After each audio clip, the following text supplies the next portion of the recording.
the question really is, what is the first step to unlocking your inner potential? It's listening to yourself. And then once you're able to listen to yourself, trust yourself, and follow through what your gut is telling you to do, because you don't know where it's going to go. You can sit there all you want and assume or project where you think it could go, and come up with excuses as to why you shouldn't do something because you think it's going to end up here, here, and here, when the reality is you don't know. Listen to yourself, trust yourself, and then take action on what your gut is telling you to do. And then from there, put the best intentions forward, and always, always, always lead with kindness, lead with positivity, lead with loyalty, and lead with morals and genuine positive intentions.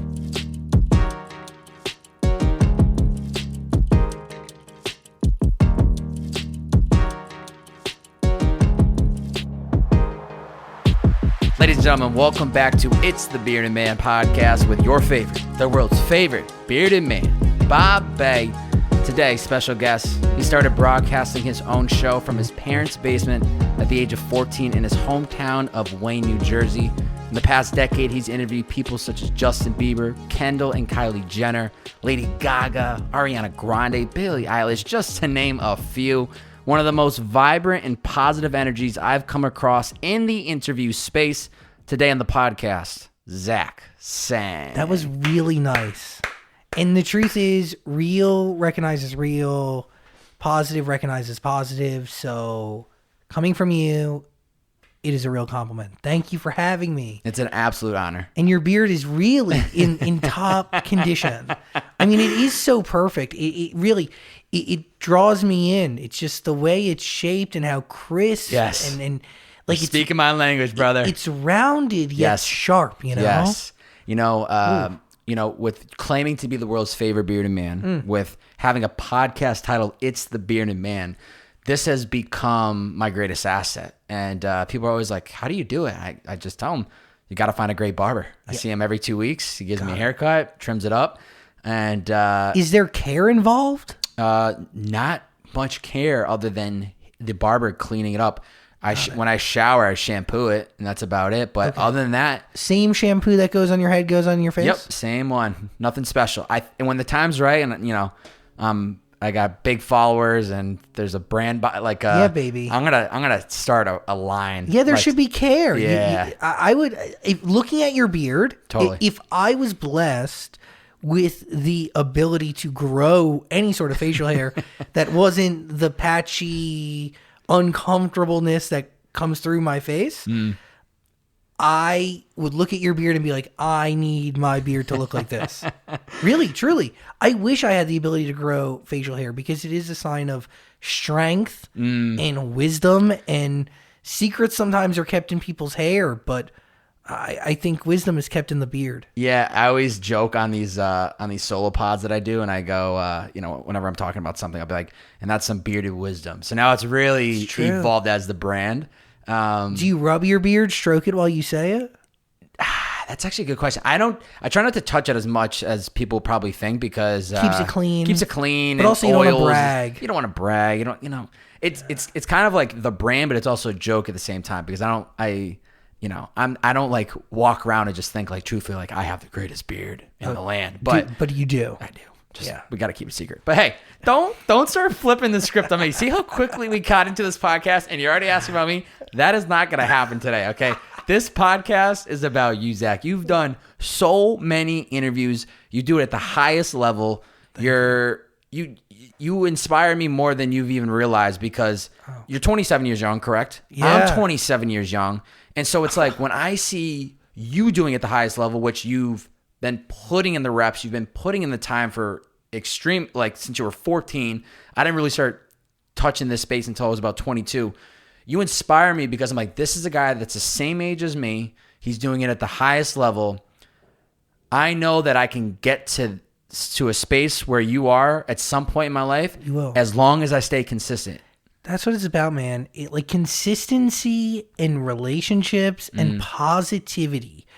If you can be the person who brings, if you can vibrate on just a different frequency than other people in the space, and you're running like an interview show like this, guests will recognize that and understand that. But you got to give out what you want back. So you have to give out positivity. You have to give out commitment. You have to give out companionship. You have to give out consistency. And really, consistency is the biggest thing. Yeah. Truly, truly, truly. But also, relationships. But consistency in any form or anything in life except for it being a bad thing. Totally. You don't want to consistently rob a bank, consistently cheat on your loved one. Yeah, that's not good. That's not good. But it's got to catch up to you. But I do think consistency is huge. And, Yeah. and what I do every day, in addition to doing interviews, I right now do 2 to 3 long form interviews a week, and then I do 5 hours of radio 5 days a week. At one point, like a couple months ago, we were doing 7 days of radio.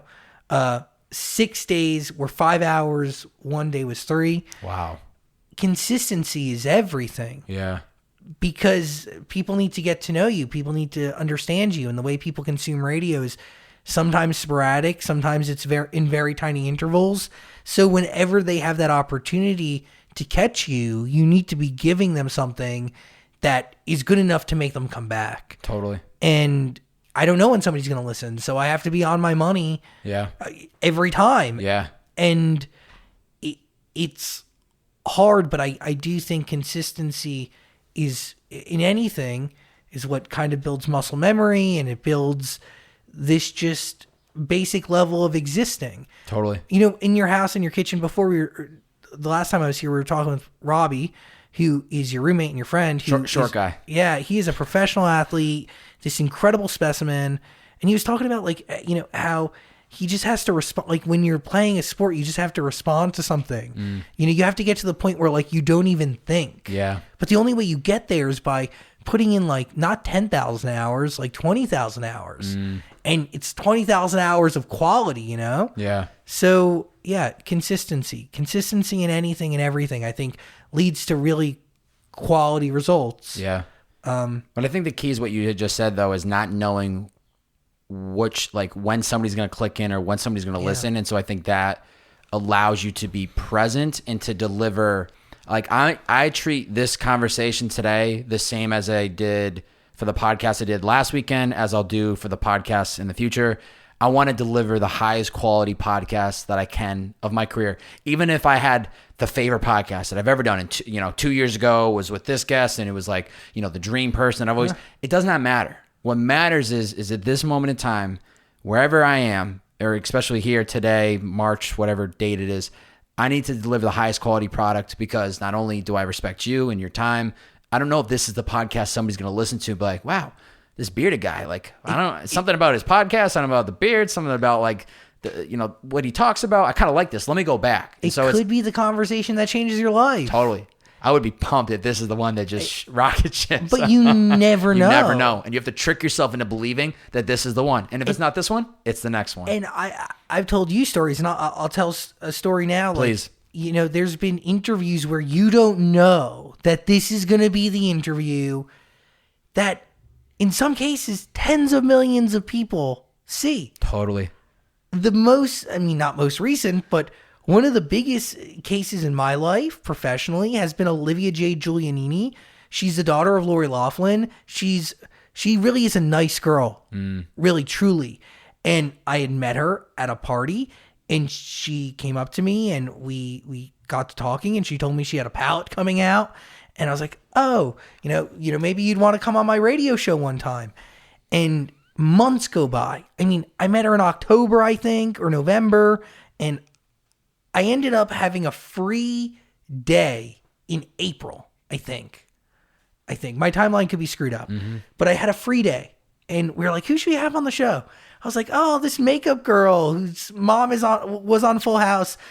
She said she wanted to come on the show. Let me DM her. And I DM her. She comes on the show. And I remember it was yesterday because it was raining, which it doesn't rain often in LA. And I had to go to the IRS office in the middle of the day, which is the worst. Good. In April too, and it's just an absolute madness there. Oh, it was just craziness. And I think it was April. It's all on the internet. Thank God the timeline is public.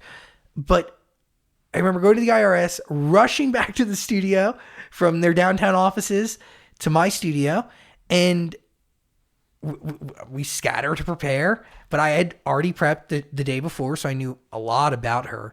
A lot. I've watched a lot of videos, got to really understand this girl. And she came on the show, and we talked about her life and her family and why does she go to college. And she told, story after story after story about, everything from how her dad, Massimo Giulianini, who was a fashion designer, lied to his parents and took the money that was supposed to be used for his college education and started a company. I believe that was the story. And then she talked about, why she goes to school, and her parents really wanted her to go to school. She was at USC at this moment in time when she did the interview. Yes. Wow. Maybe I didn't set it up right, but this girl comes on. We talk about her life and her school, and we upload the interview on a Friday, and 2 or 3 days later, the news breaks that her mom really was a part of the biggest college bribery scandal of all time. Yeah. And her, along with Felicity Huffman and a bunch of other parents, were being indicted on really what was now we know is like Varsity Blue is what the name of this whole operation. And Olivia Jade came on our show and I don't want to say incriminated herself, but by sharing who she was in her life and what was going on, gave so many people a glimpse into what her relationship was, not only with her parents, but also with the educational system and college and what that meant to her in her life and why she was there. And that was an interview. That has gone on to be in almost, I'm pretty sure every documentary that documents what happened, this whole college admission scandal, it features this interview that we did with her. I just watched the documentary Saturday night on Netflix. For those listening, it's literally called Operation Varsity Blue, the college admission scandal. I clicked into it because I've obviously heard about it. We already had this podcast locked in for today, and I'm watching it, and there it is, Zach Sang. I'm like, Zach Sang show? What are the odds of this? Yeah, that's this. But here's the funny thing, and props to you guys because you run such a high level show. This is the second documentary in a month that I've seen your show in the documentary. Now, this one, Varsity Blue, not the greatest time to be in it, but it was they needed the content. And then the other one was Billie Eilish. And I'm like, this is unbelievable. And I think in both cases, we end up playing a role that allows you to get a deeper understanding into who the person is and how they tick and how they operate. And even outside of Varsity Blue, when I tell you that Olivia Jade interview was every morning on the Today Show for weeks, dude. It's on the CNBC episode of American Greed that they did about it. Wow. That they replace every weekend. I don't know for sure, but I'm almost positive that it was used in a larger scale characterization of who these people were. Because if you watch the documentary, you know that, they literally had them pose as rowers on rowing machines to get in. And it's in the Billie Eilish documentary is the greatest honor of my life to be included in that incredible movie. And Billie is, truly, genuinely one of the greatest artists of our generation and beyond. And her brother is just as gifted and so equal parts kind, but also vision, just filled with vision and talent. And dude, nobody makes music like those two people. I know. Those are great examples that they were placed on this earth and they figured out what they're supposed to be doing. Well, they were meant to do it together. Yeah. Like the fact that they were homeschooled together, they spent so much time together, they had these common experiences, but yet lived these separate lives. And also, by the way, the greatest human beings on the face of the earth. Yeah. Both of them, genuinely good people, and their family is just such good people, dude. Such good people. Well, you talked about prepping for podcasts, and it kind of segues into, because I watched part of the Billie interview you guys had with her. After you looked at my notes, I let you do something that I never let anybody do. What's that? I let you look at my Billie Eilish notes that I took on my phone in preparation for that interview. Totally. Yeah. Thank you. By the way, that was that was low key an honor, like just to sift through and see like where you're like the way you outline it. Cause and I'll show you after like the way I outline my podcast. And so it was so interesting just to see a different person's point of view of how they outline and prep for an interview. But first off, I mean, you know what you're doing. You've been doing this for a long time. So it was cool for me to actually like peel back the curtain and see what exact prep to go into it. And it's so conversational. Like I literally write notes solely to myself. Totally. Yeah. It's exactly like I literally write it as I'm going to ask it to. But you know, going off you've had Billie Eilish, some of the other people, I called out a couple in the intro, but like literally Justin Bieber, Shawn Mendes. You interviewed Kendal and Kylie Jenner at one point, Ariana Grande, Jack Harlow, Miley Cyrus, Cardi B, Logic. Like it literally goes on and on and on. How do you prepare for your interviews? A lot of listening and a lot of reading. And I interview with one other person in the room, but I do a majority of the lifting. Dan is there. He sits behind a laptop. He does his thing. It's very much like a little Charlemagne-ish, comparing it to us to other shows in existence. But sorry about that. I do a lot of listening. I do a lot of reading. I do probably, a lot of viewing other interviews that exist. But also, like, when I say listening, dude, I mean listening. A lot of listening. But then connecting it back to their story, which I think is the biggest thing. Because my goal in life is to be the vessel between a normal human being and somebody who is shaping culture. A majority of my interviews have been with musicians who shape culture in such extraordinary ways. And a lot of times, most times, they're doing it by sharing themselves. So I do strive to understand the person. And then once I understand the person, connect it to the art that they're creating. And in some cases, I try to figure out who they are in what's available to me on the internet through reading and through watching and, really understanding who they are through what they choose to share, Every person has a different information out there accessible to who they are, Not everybody has a plethora of interviews and all this stuff to sift through. So some cases I'm using that to get to know somebody, but I'm also trying to get to know them through their music too. Do you get what I'm saying? Before I talk to somebody. Yeah. And in doing that, I try to really bring out the genuine human being and the person behind the song. Yeah. I think that's a good way to put it, is trying to be the vessel that can give them the medium to have the conversation. Because a lot of times we see, and I think with the podcasting space, it's really disrupted the Hollywood behind, like, a Brad Pitt rolls out a movie 15 years ago and you see nothing about him. You don't hear his voice. You maybe catch a couple red carpet interviews and then that's it. But then now I hear Brad Pitt on Mark Maron's podcast like a year ago. And it's like, now it's giving me more insight to like who he is, because it's the long form. It's not cut like an interview on TV that you see quick 30 seconds, little sound bites. It's a real discussion. Medium allows me to go, this is just another human being.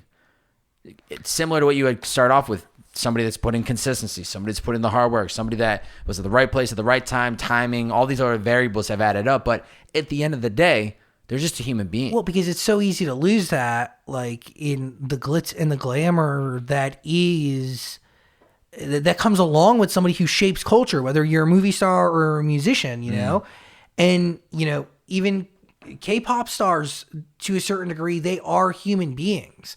But because of what's built up around them, people forget that very easily. People forget that, like, these pop stars or these superstars like Brad Pitt is really just a person, know? They really are just like you and me. And the conversations I have with people, I really strive to bring that out, because I am genuinely interested in who they are. Yeah. And who they are based on what they've given me. And what they've given me is the stuff about them on the internet, which is whatever, but also the music, Really, musicians are very open about who they are. If you really just listen and understand the lyrics and take the time to really read them and get to, and it's just very cool to be able to take all that and then allow somebody to expand on it. You've been in the game for, at this point in time, like 13 years. And I remember when you were here for dinner a couple weeks ago, we had touched on a couple of things along the lines of like, you grew up with some of these artists. And one that pops in my mind, and he was your most recent interview, is with Justin Bieber. I remember I was, scrolling, doing my research for this podcast, and there was a picture of you and him outside. I think you were doing like an actual in-person interview with him with the hand. And he has the name tag on that says, "Hello, my name is Sexy." Yeah. He's, I don't know how old at that time, but you both are probably like teenagers. I can't be anything older than 16. Totally. And he probably was 14 or 15. So I see that picture, right? I then watched some of the most recent interview, and then I came across his interview with you and him from 2015, which is really, I think there's one commonality for sure about both of us, other than we're both extremely good looking, me and you, is that we are good with humans and we're good listeners. And listening to 2015 Justin after just watching 2021 Justin it gave me the chills, because I could see how much inner work he has gone through to get to where he is today. So how is it for you? I know Justin's not the only one, so I'm not here to just talk about Justin. No. But how is it for you when you do these interviews, especially with the people like him, like Ariana, where you've grown with them? And so it's like your career's grown. You've been with them along their career. So by the time you even sit down with them, it's more of like a catch-up / like, how is everything? I don't even, it's so crazy to even try to begin to wrap my mind around any of that. Like, it is because at the end of the day, I'm really just a fan. Ariana is genuinely one of my best friends, and I'd die for her. I really love her with every fiber of my being, and she's been a real friend of mine for really a long time. But in the case of Justin Bieber, not saying, Justin and I, we're very cool. Is he genuinely my friend? Best friend? I don't know. Probably not. No. But to see somebody like that grow and evolve as a fan of theirs, like in this case, like I am genuinely a fan of Justin Bieber. His music has changed my life. He's working with Shawn Mendes, whose music incredible also changed my life. I think two artists together. You've interviewed John. I have an incredible conversation. Why did I even ask? He is such an extraordinary human being. Truly, Shawn Mendes is, extraordinary, but so is Justin Bieber. So to see the two of them work together is really incredibly pleasing to me. But to see Justin Bieber turn out the way he's turned out, and to continue to see him evolve and create art and be so in touch with culture and society, and as a fan of his, it's all I could ever want, and then some. Is he my friend? No. Am I a fan of his beyond belief? Yeah, I'm a believer since like 2009, 2008, whenever One Less Lonely Girl came out. Classic. But not One Less Lonely Girl. One Less Lonely Girl. What was his first single? I think it was called One. Wasn't it One? Was it called One? What was it? I know. I'm going to tell you one time. I'm alive. I can literally picture the music video with the pool, with the backyard. It's like dark out. And he's wearing a purple shirt. He has his gray hat hoodie. To the side. Yeah. Classic Bieber. I remember where I was when I watched that music video, and I remember thinking to myself, all I want to do is get this kid on my show. And I was enamored by the song. Were you still in the basement at that time? Yeah, I was in the basement at the time, and it wasn't until like he did a radio show on Long Island that I had the opportunity to even finagle my way backstage to, one, see him perform, but then two, to like ask him a question on my portable recorder and, get a photo or two. It wasn't anything of substance, but it was so long ago, and he didn't have a lot of songs, maybe only 2 or 3 out. And I mean, I remember that day very, very vividly. And to be able to interview him all these years later, and it's such an honor. It really is such an honor to be the eyes and the ears of the fans. Like that, like you have no idea. Like I feel like I was bred to do what I'm doing. Oof. When I was like 2 weeks old, my mom stood online with me to get Bruce Springsteen tickets. Like I was raised to be a fan of music. I was raised to be a receiver and a appreciator of culture and where we escape as a society, which I think is in music and movies and TV shows and live performances. I mean, I feel like I was raised to do that. So to be such a fan of Justin Bieber for so long and to be able to have the honor to just talk to him on behalf of other fans of his is, dude, it's like such a responsibility that I don't take lightly. Some cases I lose sleep over it. Like I understand the responsibility I have in interviewing somebody like Justin Bieber and anybody. I mean, any of these artists, like they're so incredible. Yeah. And so few people get the opportunity to sit down with them for the length of time that I've been gifted to talk with them.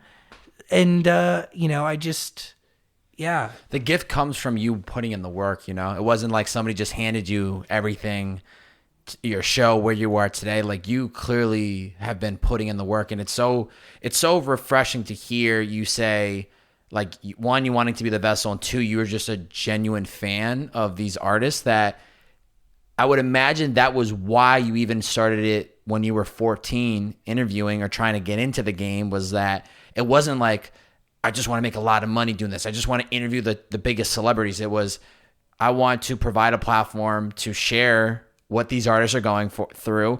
Two, I'm a fan of their music. Like I want to have that conversation with them. And I think that alone is so important. Is why are you doing what you're doing? Because if it's money motivated, if it's money motivated, I genuinely think that in the long term, you are going to be not happy. You're going to be unfulfilled. You're going to have the house, the car, the jet. You're going to have everything you've ever wanted. But if you don't actually have a fire under your ass when you wake up every morning, or lose sleep because you're so excited for what you do, I think that's a big red flag. And I think that energy, I'm not telling anybody how to live their life, but I think that energy of, just got to work again. It's Monday morning, it's Friday. Like, I think that carries off and it spreads like wildfire. And, the conversation of your why is something that, I just had with Justin Bieber. Like, it's like, why? And does your why change, or is your why consistent? And I think in my case, I have one consistent why, but then additional whys are added that, change and help evolve and strengthen the motivation to do more, it's not about achieving. Like, to me, it's about upping the game and making sure that I'm providing consistent quality content, conversation, right? Like, my content is through conversation. Yeah. So it's with great guests consistently, expand the types of guests we talk to, and really, those, you add whys along the way, but having one consistent why that is kind of like a guiding light or a consistent motivator. And for me, like, it's very simple. Like, I didn't have friends growing up, and I sought community in things that were culture. So, like, I sought an escape in music and TV shows like nobody's business. I would watch movies and wish I was a part of not the cast, but like actually in the movie. I wasn't totally fond of my everyday reality as it related to navigating life alongside my peers. I didn't have friends, so I sought out other opportunities and other escapes. And music and culture, was just always there. And I found friendship through that, and that's one of the reasons why I started the radio show when I was a young kid. I was working at a grocery store at the time, and I loved music, and I was a party DJ when I was in middle school. And I did a bunch of like little odds and ends that kind of just added up to radio making sense. But, you know, the real reason why was because I just wanted to find like-minded people or somebody to talk to at all, you know? And, yeah, years later, I have a lot of people to talk to, and, yeah, I'm very blessed. But what would you, not to cut you off, but No. I think it's just, Please, cut me off. That is so, and you had brought this up when you were here last, and I was like, something I never would have known about you unless you had told me, which is like, you're growing up, you don't feel like you have a lot of friends, and this becomes the medium. But then fast forward, you're the guy that has all the friendships, whether they're best friends or not. You're still having the conversations with all of these highest level celebrities, Dude, artists. and some of them are best friends. Like, I was really lucky in high school. In junior year, I started building like a couple, like one or two genuine friendships with people who I had interviewed at the time. And for that, I'm like eternally blessed. And they're friends that are still to this day. I mean, Ariana, I met when I was like a sophomore or junior, I think sophomore, like late sophomore year of high school. She came on my show at the time. I mean, maybe it was early junior year. I don't know. I'm really bad with any sort of timeline. I am too. I'm terrible. It's the worst. And honestly, the panorama has really added to my lack of grasp on time. That being said, you know, I've had a couple friends that I made during that time, but like two, really two, not a ton. And high school was not it for me. Is there any advice you would give to that younger version of yourself? Like not having friends? Like, did that really did that bother you? Did it get to you? Was there, looking back, is there a certain reason or moment why you felt or you weren't around friends? Is there anything you can think of? Interesting. I went to a Catholic school where there was 80 kids. And then I went to a big high school that had 2,900 kids in it. Oh, that's I went a from big change. Huge. I mean, literally the school that I spent all my life in was a hallway. You could sit on one side of the hallway and see every classroom. Wow. It was a Catholic school. It was remarkable. It was remarkable to think how tiny the school really genuinely was. And then I went to a big high school of 2,900 kids, and everybody really knew each other. And I'm not saying I didn't like make connections along the way in those hallways. I mean, there's a couple people that I still talk to from high school, but it was really about, I learned a lot in high school. Like I saw solace and comfort in the video club in high school and the television program that the high school had developed. I was there a majority of my day. While I was there, I was either working on stuff for them or I was doing radio show stuff. Wow. I mean, I was trying to figure out how to take this radio show and build it to anything, mainly because I really just hated being in high school, and I just wanted to grow. I just wanted to reach new people and connect with new people. You hated high school because it was a barrier. It was holding you back from doing the thing you actually already knew you wanted to do. Totally. And I also felt like nobody in the school would ever give me the shot to get the chance to like know the real me, or even wanted to understand who I really was, like as a person. And I wanted to share that with anybody who would listen. And the radio show became that. Do you get what I'm saying? Yeah. Because as long as you're seeing one tick that it's somebody's better listening than out nothing. there, you knew. And dude, how many radio shows did I do where nobody was listening? Probably dozens, Bobby. Yeah. Like really dozens. Yeah. And I didn't care. I didn't care. Yeah. Well, fast forward, right? So now, as of today, so when I was watching that Bieber interview, at the time, 2015, you had said that you had done at that point in time, 10,000 plus interviews. Something like that. How many do you think you're at right now? I don't know. Probably 20. No. I don't know. Maybe 11. No. There's no way 11,000. In 2015, you were at 10,000. Yeah, but the issue that I was counting before that I did a lot more of, and I'll be honest with that total, was that I used to do a lot of red carpets. So I would interview. I would count that as an interview, though. Well, but you would. What I was counting as interviews was each person who would come by, on the red carpet. Totally. Dude, I could interview 15 people okay. in a foul swoop. And then when I was at Nickelodeon, I would do press junkets. So then I would, one day I'd interview 4 people. Gotcha. So I was doing a lot more of that. Got you. So really, I think, honestly, no, maybe it's more like, I mean, I got to look at the numbers. Even if it was one question, like a 2-question type thing, ballpark number. Maybe 12, maybe 11,000, maybe 12,000. I don't know. To be honest with you, I've lost track, and I'm not doing as many interviews as I want to. I do 2 to 3 a week. I want to do 5.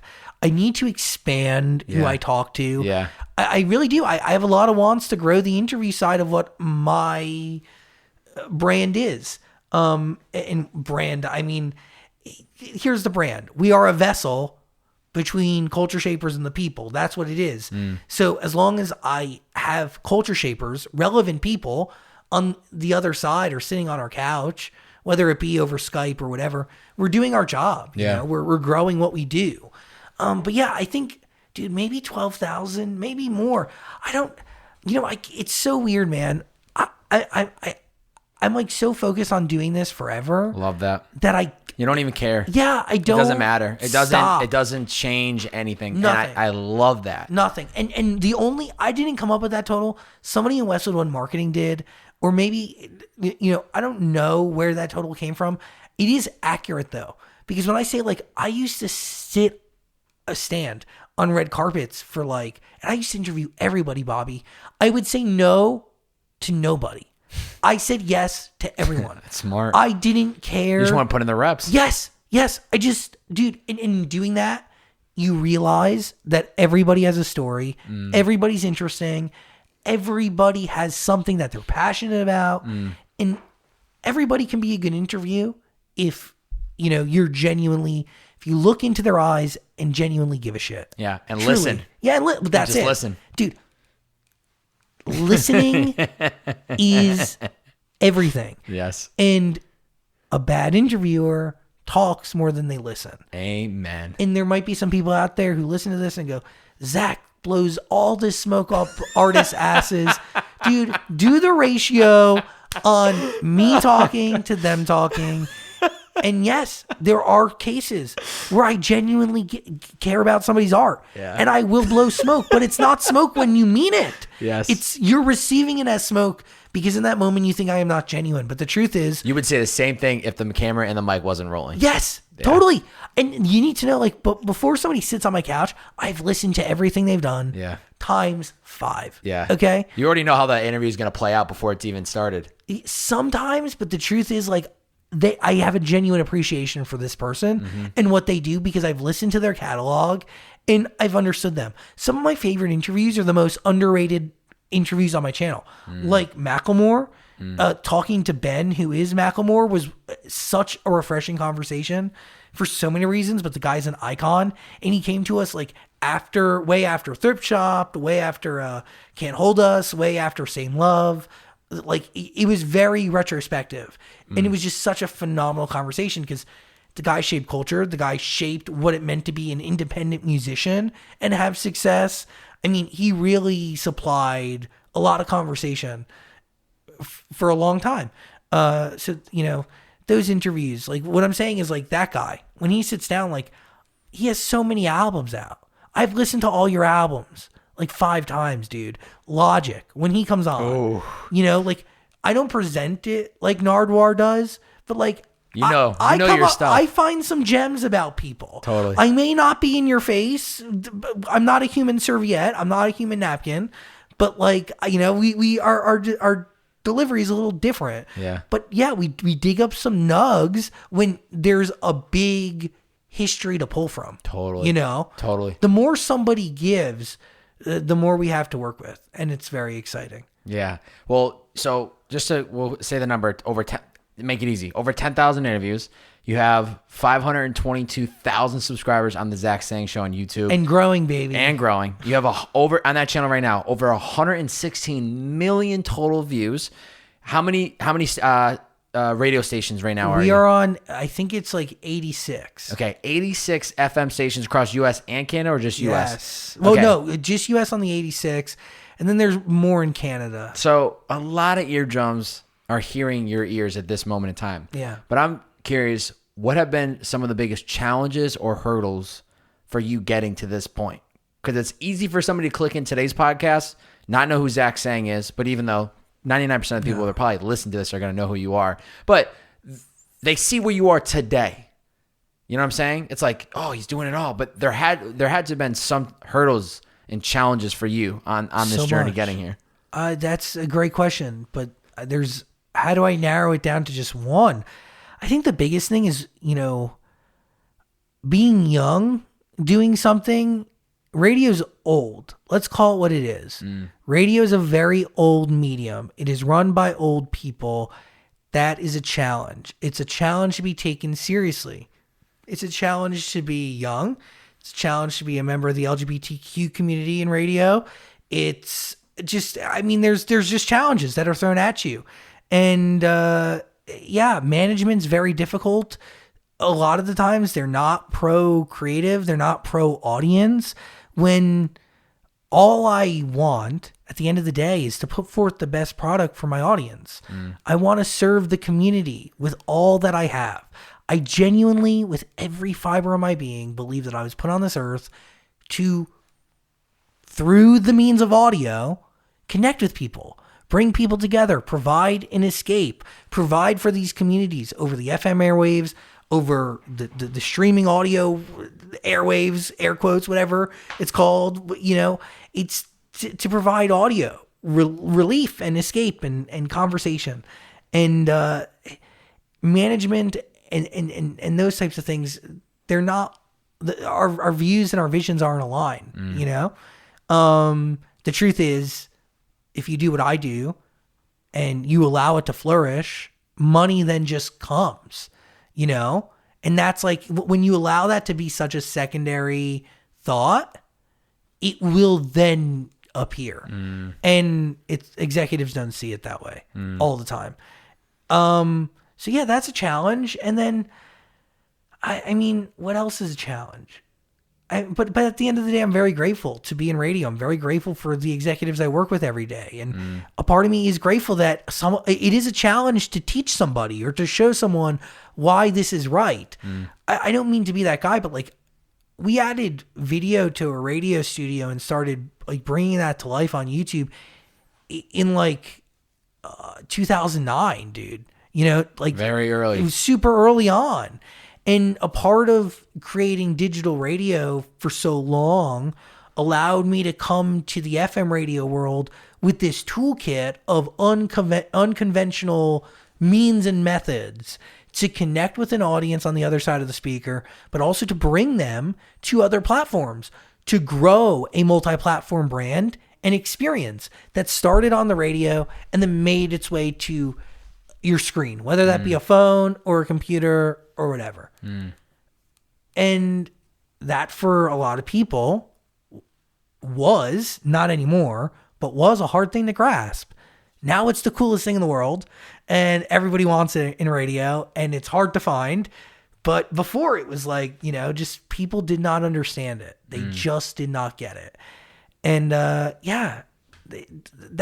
just trying to bring freshness to a rather stale legacy media is just inherently difficult. How do you feel about the space now growing? It's podcasting space in 2021, rapid growth. You have people like Bruce Springsteen starting a podcast with Barack Obama. You have Michelle Obama who started a podcast. So good. You have actors and actresses stepping into the space. There's a massive growth period. And I think this would have came if there wasn't a pandemic.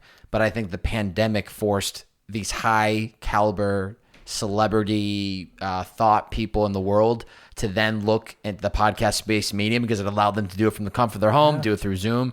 And I think it just helped even shoot this rocket up faster. Totally. What are the first thoughts that come to your mind as you see the space grow? I love seeing icons and legends and culture shapers come and choose audio as a means to move their message and as a means to connect, as a vehicle to get to the people.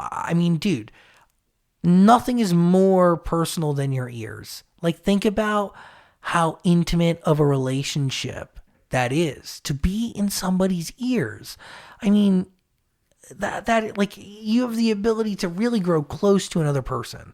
So for the likes of former President Barack Obama and my hero, Bruce Springsteen. The boss. I mean, yeah, like, dude, the boss to another level. I mean, he was, I'm almost positive he was my first concert ever. Wow. I was very young, went to Giant Stadium with my mom.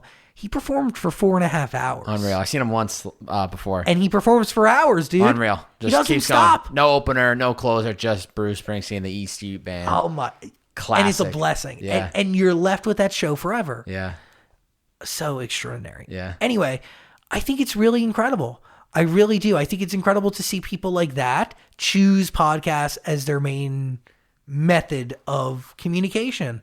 You can't ask for anything more as an audio creator because it validates it and it brings new ears to it. Yes. And it's allowing people to check it out. At the same time, you know, anybody has the means to do a podcast. Truly, right? Like, to a certain degree. It doesn't take much to set it up. So people out there trying to get into it know that, like, the space is wide. Yeah. So there is quote unquote competition, but at the same time, there is space for everybody. You know what I mean? Like, you don't need to have the biggest audience in the world to have impact or to build a community. You know, whether it's, you know, a dozen people or 100 people or a couple thousand people or a couple 100,000 people. You know, a community is a community is a community. Yeah. A group of people is a group of people is a group of people.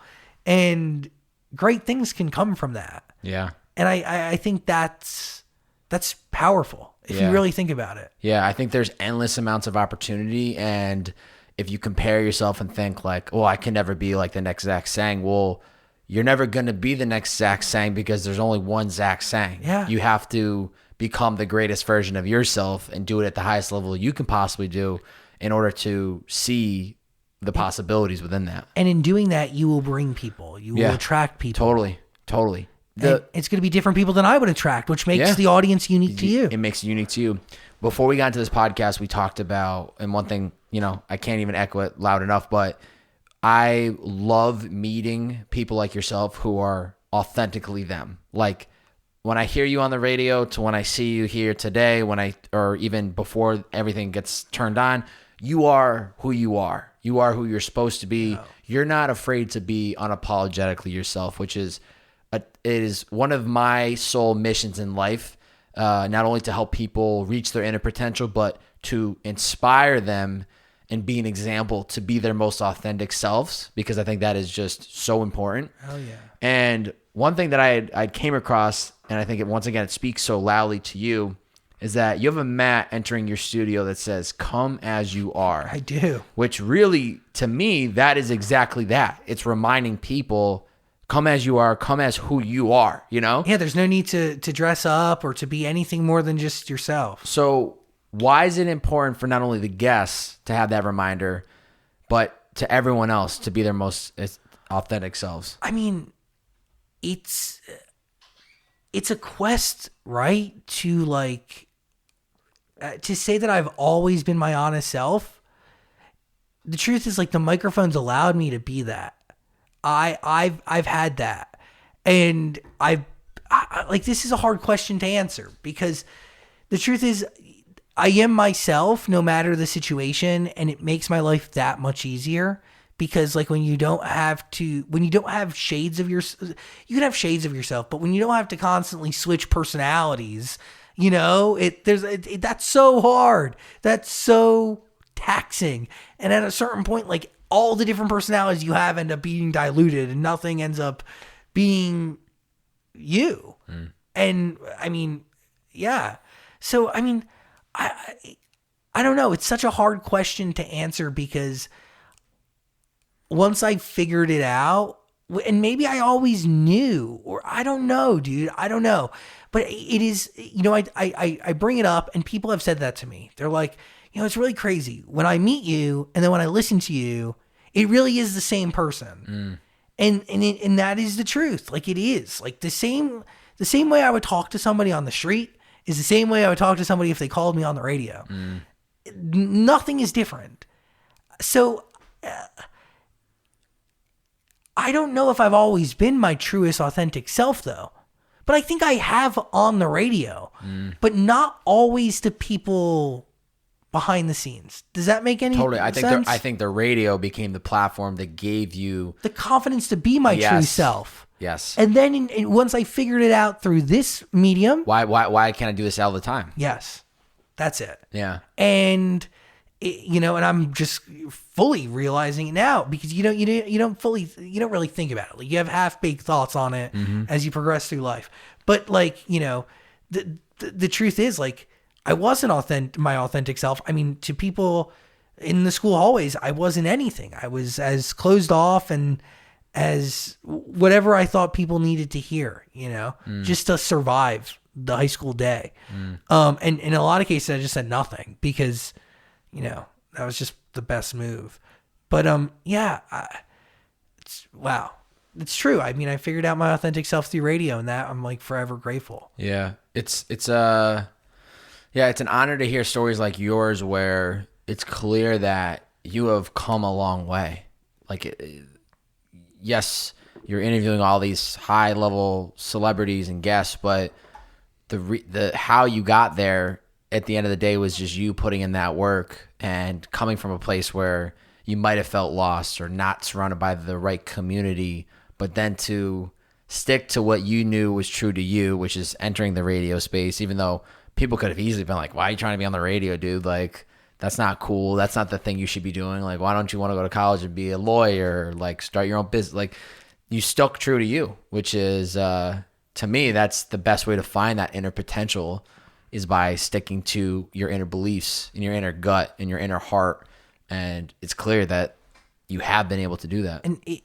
And what you just said is true. Like, following your gut and responding and listening to it, it's like so easier said than done. But once you do it a few times and you realize that your gut usually isn't wrong, and you fully understand that it's your gut speaking and not like demons in your head,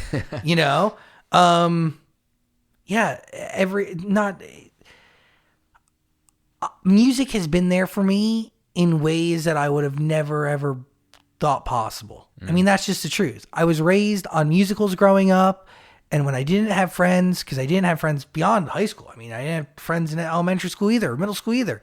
Like the Jonas Brothers and Hannah Montana and Broadway musicals became like when I say the escape, like my source of oxygen every day. Wow. It was everything. So yeah, I mean, to continue to have support from these communities, these fan communities, and just the community that is like music fans of a bunch of different artists. I mean, dude, it means the world, because this music and these pieces of just these masterpieces, these pieces of art, they've given me so much. So to still be a part of those communities that provided such solace and escape and peace for me was, it's crazy. You start your show and when you have or maybe guests, I don't know if you do this on the radio, but hello, beautiful human, which follows me everywhere. Such a powerful way to greet someone. How can we all do our part to be a beautiful human? Great question. We all are beautiful. Truly. I mean that. And it's not about aesthetic appearances. It's about inner beauty. And it's about the beauty that is inside of us. And I think beauty can come from kindness to others. It can come from sharing who you are or sharing your thoughts in that moment. Beauty can come from being a friend or a companion to somebody who needs it. I mean, we have the ability to be beautiful. I mean, we are beautiful. I think people's baseline is built from beauty. It's just about tapping into that. And in reminding somebody that and telling somebody that, dude, I just hope I'm reminding them of something that they once knew, that they are they are a beautiful human. Yeah. That they are beautiful. That they, like, beauty comes from so many different things. It is not about aesthetics. It just so isn't. Yeah. I mean, truly, truly, truly. And, I mean, that phrase, man, I never thought it would catch on the way it has. No, it's powerful. And it has provided such support to people because I use it on the radio all the time. I mean, the messages I've gotten from people of all different ages, it's like really, yeah. I mean, going back to consistency, it's like you never know when you're going to talk to somebody when they really need it, right? The same way, people who the radio talked to me essentially when I really needed it. And some very powerful messages have come through my inbox from people who have heard me not call them, but remind them that they are a beautiful human, and those 3 words, like, dude, like, yeah, it's really moving. Yeah. I mean, there's one story that came out of Missouri of this guy who must have been a 40-year-old, 40, 50. I don't know how old he was. But he was leaving a drug rehabilitation meeting and, he was feeling down and out in that moment. And I came through the radio and I said that to him, and he's like a 50-year-old dude, and, I said those words to him, and it gave him the power and the will to keep going. And yeah, dude, I talk to him now, but he sent me this crazy message. Wow. I mean, yeah, you just don't know, consistency is everything, right? Because, maybe in that moment I didn't say hello, beautiful human. Like I didn't remind somebody of, what is within them. Who knows what could have happened? Yeah. You get what I'm saying? Yeah. Yeah. That's crazy. I never really, I mean what I say. So do I think all the time about the power that those words hold? Yeah, totally. But when you get a message and it's like tangible, you can hold it. Like you can see it, you can feel it, you can understand the emotion that was felt by somebody who really heard me talk to them. It just gives it all a whole new meaning. Yeah, it really does. That's going to add more fuel to the fire. Even though it's clear to me you're already passionate about what you do, that's the thing that goes, oh yeah, I didn't doubt if I was on the right path or not, but if I needed that reminder, this message is going to be the thing. It's crazy to think that I have so many friends, kind of, that's like I started this journey because I had no friends, and now to be a friend to so many people is like, it almost like brings me to tears, because it is a crazy thing to think about. Whether you're a 50-year-old dude, in Missouri, or a 71-year-old grandma in Ithaca, New York. I mean, I'm on the radio in some of the most magnificent communities that our country has to offer. I mean, I have gotten to experience parts of America through the people that call these places home, directly from talking to them for years, years and years and years. And to really wrap my mind around, like, the variety of people that I get to call my friend and I have provide companionship to through the art of audio, dude, it's wild. Like my voicemail or my phone calls at any given night range from, a 6-year-old to a truck driver driving through West Virginia. I mean, like, just such a variety of people. And to think that, like, the only reason I started this whole thing was to make friends, and now I do. I have friends everywhere. That's how I look at it. Because when you end your day with people, it's a very intimate thing. Yeah. And going back to audio in your ears, it's like nothing is more intimate than the ear. Yeah. And these people have chosen to let me in to their ears, and a lot of the times they've shared their life back with me, and it's been this beautiful relationship that I've built with these communities. It's really crazy, and when I talk about this, I talk about the radio show, and we've built relationships with people through the interviews 100%.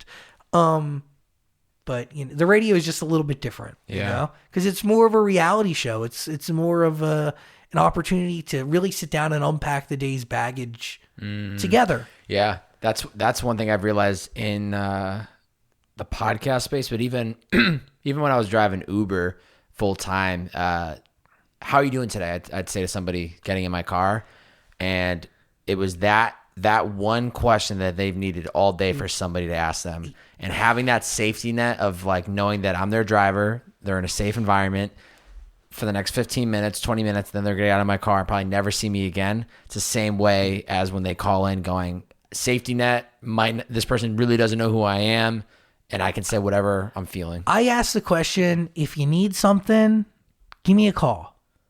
And that's an open-ended thing.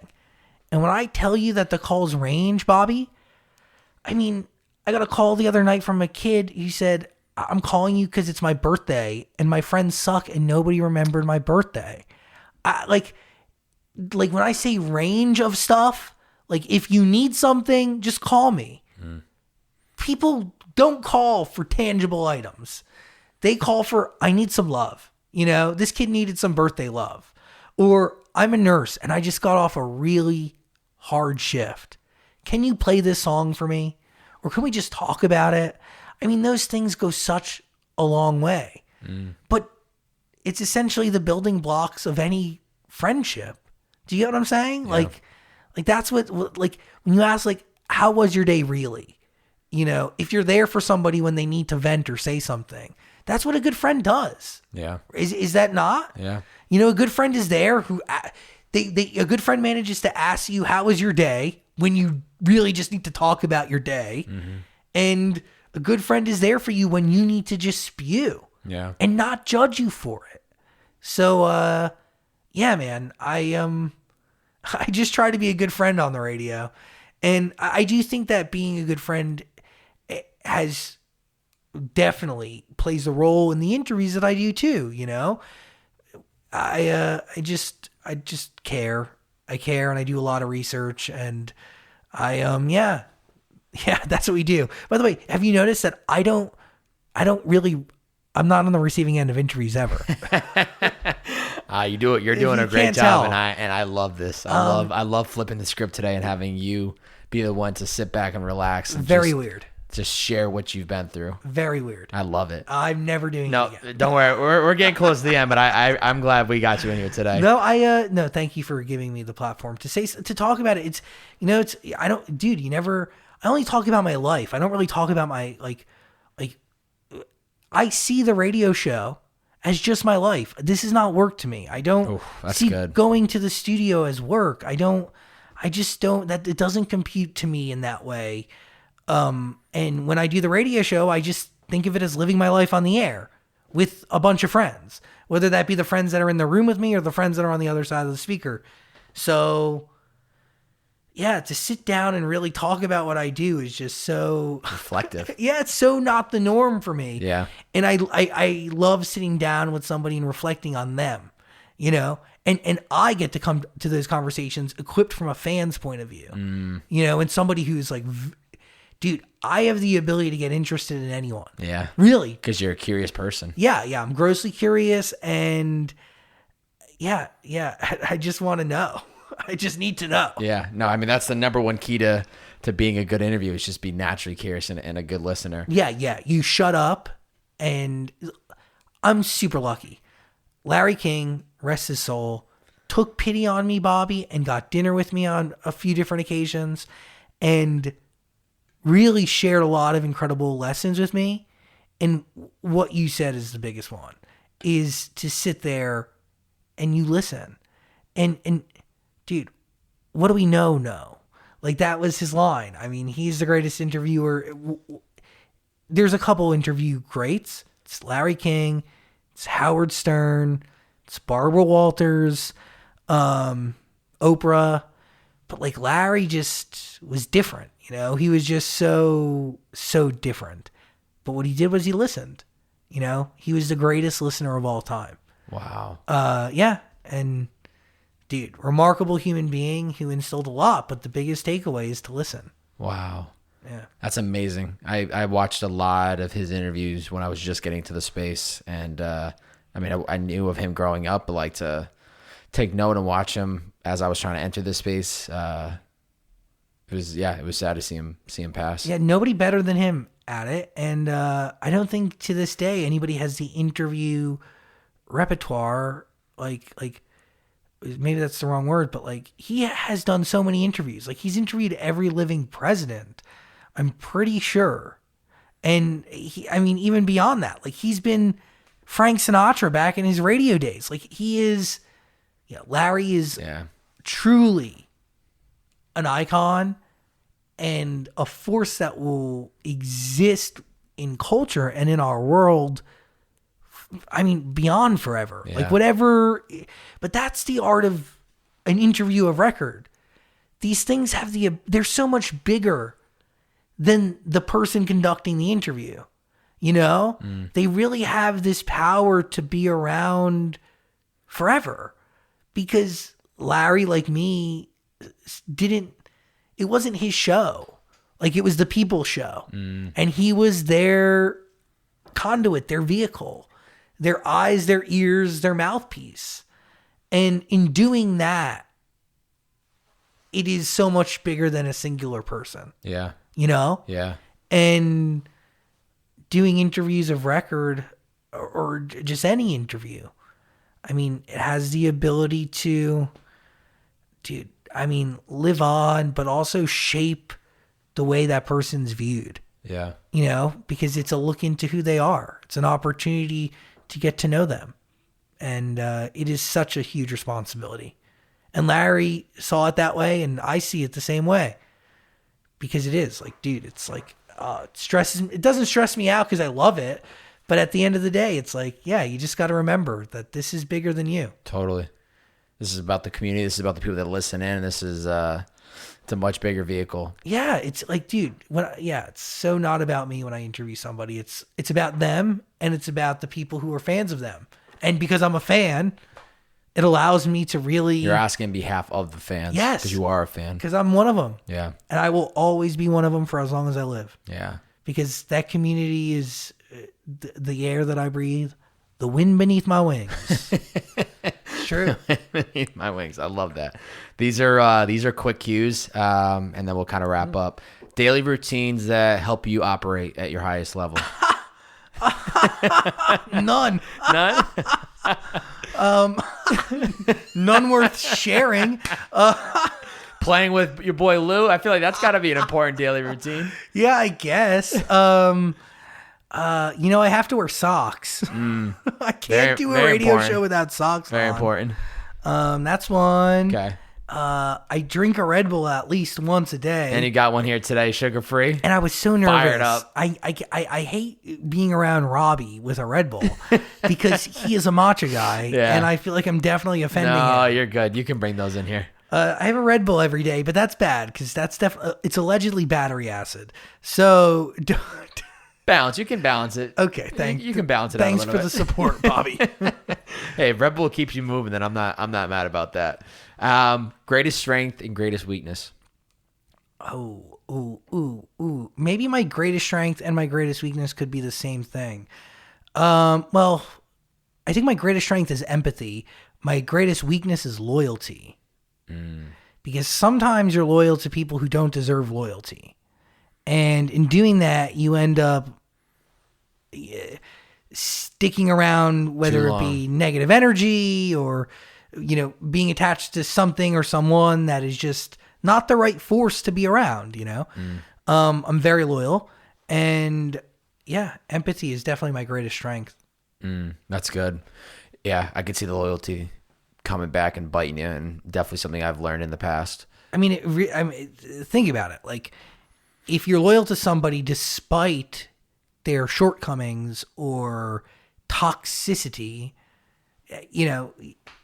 you are the company you keep. Yeah. So if you keep that around, it's going to start staining all over you. Yeah. What's an area of your life you need to put more effort into? My physical fitness. Is that something you want to change? Oh, yeah. Look at me. I need to change it. You look great. Are you blind? How do you feel? You have a beard and you're blind? I could see you. You sure? Dude, if you want to change, we could sit down after this podcast and talk. I know you have a gym out there. Yeah, that's part of it. You have a welcome pass to come in here any day you want. Thank you. I just started this meal prep system. I Love eat it. these pre-packaged meals by this guy named Sugar Free Rich. Shout out to him. Oh, little drop of a plug on the pod. Yeah, dude. Sugar Free Rich, what's good? Use promo code ZACSANG12. Hey, honestly, and we were talking about it before, I'm a big advocate for physical health. Yeah. I don't think we all need to have six-pack rocking abs and big arms and strong legs. Wouldn't mind it, though. Wouldn't mind it, but I think there's real benefit in your day-to-day in pushing your body for 45 minutes a day or an hour a day to get the blood flowing and to jumpstart the day or end the day with doing some of that. Yeah. And we could talk about that after, but I'm a big you're big running fan of it. 7 miles a day. It took time. March of last year, barely could run a mile. Pandemic forced me to get into running. Then one of your roommates walks miles without shoes on. Yeah, we got a roommate that walks miles without shoes. We got Robbie. Is he a psychopath? What's his deal? No, he's a great guy. He just totally forgot Are you sure? the shoes. Great guy. Anybody who chooses to endure that, You know what the thing is, though? by choice? But it was a moment. No, but here's the thing, Zach. It was a moment of respect. I already respect him, but I grew to respect him even more because there are people like myself where we were 45 minutes into the drive, and it took 60 minutes to get there. It was 45 minutes in when he realized, oh, shit, I forgot my shoes. In 99% of the time, people would have just turned around and went back. Yeah. But he stuck it through because I was with him. And he didn't even say that. He didn't acknowledge. Commitment. He didn't say like, oh, I know you have your shoes. Yeah, but then do you feel bad? You're like, oh, now I'm the reason this poor guy is going to have sore feet for days. Yeah, but he was so He's probably stronger He was because so of it. free flow about it that he laughed about it. He's like, oh, don't have shoes. Let's see how this goes. I didn't even think twice about it. He's a cool guy. So I think it just speaks to him. Yeah. He's a good guy. Yeah. Now he's stronger because of it. Exactly. Damn. It worked out. Wow. One book and one podcast recommendation. Oh, dude. Oh, God. To Kill a Mockingbird. You should read that. Classic. What is my podcast recommendation? That is a good question. Maybe The Daily, because people should just be in the know. Yes. I think being in the know of what's going on in our world is so crucial, because if you're in the know, then you can actively participate. I wrote down a quote the other day that I thought was really interesting. Hold on. I want to read it because I'm very big on democracy. I'm very big on government. Thank God I'm not talking about that today. I'm only talking about Billy and Phineas O'Connell. But,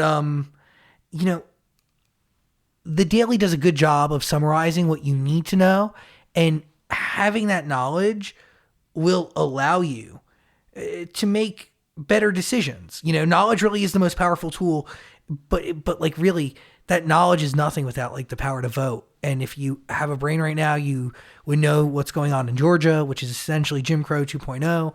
They just passed a bunch of legislation that is going to make it incredibly hard for people to vote, including, you ready for this? If you're waiting on long lines to vote in Georgia, you will not be allowed to drink from a bottle of water. Okay?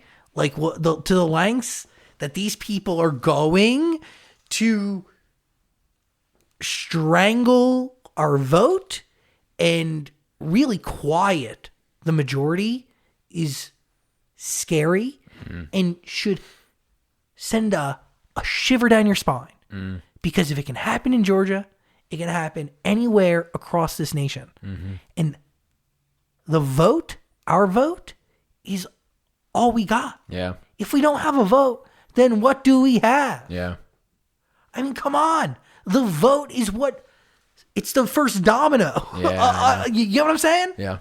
So The Daily's been a game changer. I started listening to it about 2 months ago, and just being a little bit more informed has been so important in my changes your decision outlook. making, and changing my outlook, and just such a highly produced podcast, and it's thoroughly enjoyable, and I look forward to it every morning when I listen to it. So good. Just please do a little bit of research and aware news of what's gathering. happening. Yeah, because in doing that, will just allow you to make better decisions. Yeah. as you live your life and as you're given opportunities to step up and have a voice, you know? Yeah. Yeah, what's going on in Georgia is just really, really terrifying. Yeah. Daily, listen to it, ladies and gentlemen. Please. Last question. What is the first step anyone can take to reaching their inner potential? Oh. If you have a dream and you know that this is, that there's something out there that you need to do, you just got to do it. Because if you don't do it, you never know where it's going to go. I could have not decided to attempt to build a radio show from my parents' house in Wayne, New Jersey when I was a kid. And I wouldn't be sitting here with you right now. My entire existence would have been different. If I didn't listen to my gut and do it, who knows where I would have been. There was one point in my life where I was in elementary, middle school, and the teachers were telling me that I was going to end up in prison. You know, I was a kid with ADHD. I wasn't able to read until much later in life. I was just in environments that I just didn't fully understand, and I acted out in different ways. Nothing crazy inappropriate. I was just an energetic, off-the-wall kid who couldn't really focus. And, I mean, really, teachers, I remember them telling me that I'm an animal and deserve to be locked in a cage. So if I went with that mindset and ignored my gut, I mean, who knows where I would have been? Like, who knows where I would have been? But I chose to listen to my gut. I think it's, the question really is, what is the first step to unlocking your inner potential? It's listening to yourself. And then once you're able to listen to yourself, trust yourself and follow through what your gut is telling you to do, because you don't know where it's going to go. You can sit there all you want and, just assume or just project where you think it could go. And come up with excuses as to why you shouldn't do something because you think it's going to end up here, here, and here. When the reality is you don't know. Listen to yourself, trust yourself, and then take action on what your gut is telling you to do. And then from there, put the best intentions forward, and always, always, always lead with kindness, lead with positivity, lead with loyalty, and lead with morals and genuine positive intentions. If you can do that, I think hopefully things will fall into place. Yeah. It might not all go the way you want it to go. But you'll be in a better position than where you were when you started. Exactly. You'll learn. They'll fall somewhere, They'll fall into a place. It may not be the exact place that you had intentioned, but it'll fall somewhere close to there. I told myself when I got into the podcast space, regardless of where this thing takes me, even if I flop and I fail, I can live the rest of my life knowing I went for it. That's it. I gave it a shot. You got, when your gut is saying you need to do something, you got to do it. Yeah. You just got to do it. Like, sometimes I do think, like, what if I didn't listen to myself? Like, gosh darn, like, who knows what I would be up to now? Like, truly, like, I don't have a college education. I barely made it through high school. I failed a couple classes in high school. So, who knows? Yeah. So if your gut is knocking, just answer the freaking door, and try it out. Do it, because who knows? Like, don't give energy to excuses as to why not or why it may not work, and give that energy into just trying to make it work. I know that's easier said than done, but like, dude, just if your gut is telling you to do something, just do it. Yeah. I love that. What's a challenge you have for the listeners if they listen to the podcast and made it this far? If they listen to this entire conversation, you're challenge for the listener. You're a better person than me. Thank you for making it all this way. Sorry. Do I have a challenge for them? Yeah, one challenge for anyone that listened to the podcast today. I mean, just listen to yourself. Just sit down and see what your gut is telling you, you know? Take it slow and kind of get in tune with yourself a little bit. Yeah. That's the challenge. I mean, and be nice to somebody. Make a human being smile. Because I'm telling you, like, large actions, yeah, they're obviously impactful and they have impact and potential to them. But the truth is, like, it's little acts of kindness that really have the most impact on a human being. It's smiling to somebody, it's saying hi to someone, it's asking how they're doing, it's wishing a random person a happy birthday that you may not have talked to in a while. So go be nice to somebody. Mm-hmm. You know, it's not even about, like, you know, giving a homeless person money or doing some ridiculous thing that I see on TikTok, you know. And those are nice things. Those are amazing gestures. But, you know, most people just want to be asked, like, how are you? You know, how was your day today? Or just giving a smile to, you know? Yeah. It validates them. Yeah. Because we're all valid and we all deserve that. So we're all beautiful humans. Yeah. Be nice to someone. Yeah. Zach, it's, to say the least, it's been an absolute honor. Did I mess this up? No, you absolutely crushed this. Would you be honest though? I would not hesitate to tell you the truth. And I can truthfully tell you this was everything that I thought this podcast was going to be. And I told you this when I met you, and I sincerely, genuinely mean this. You inspire me.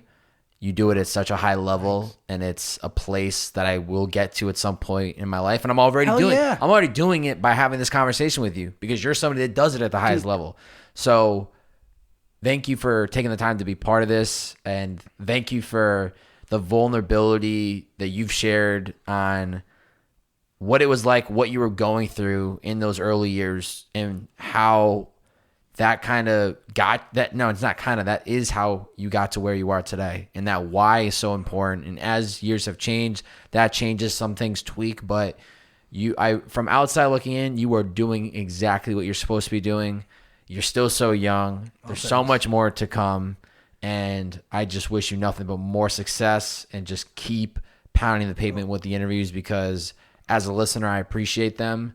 And I'm sure anybody that hears this and has seen and watched your show, they appreciate it just as much. I really appreciate you, Bobby. And I say this as a reminder. Thank you for listening. But also support musicians, support local musicians. Listen to music, because it does help make the world go round. I think music is an incredible, incredible tool. It's an incredible way to escape. It's an incredible way to understand new things about yourself. Yeah, man. Thank you for giving me a platform to talk about myself, and to dissect and have a couple realizations in there. So I really do appreciate that. I love that. Democracy rules. Ladies and gentlemen, if you enjoyed this podcast, please, all that I ask, screenshot this episode, post it to your IG story, tag Zach, which is at Zach, Z-A-C-H, Sang, Z-A-C-H-S-A-N-G. Tag him on the IG story, and tag myself at Bob-A. That's B-O, 3 B's, 4 A's, and a Y. Share this out on your story and let us know what you thought of the episode. And we'd greatly appreciate that. Zach, thank you again. Dude, and I appreciate you being here, brother. Yeah, you're a beautiful human, and I thank you, beautiful human, for listening. I appreciate you. Ladies and gentlemen, it's the Bearded Man Podcast. See ya!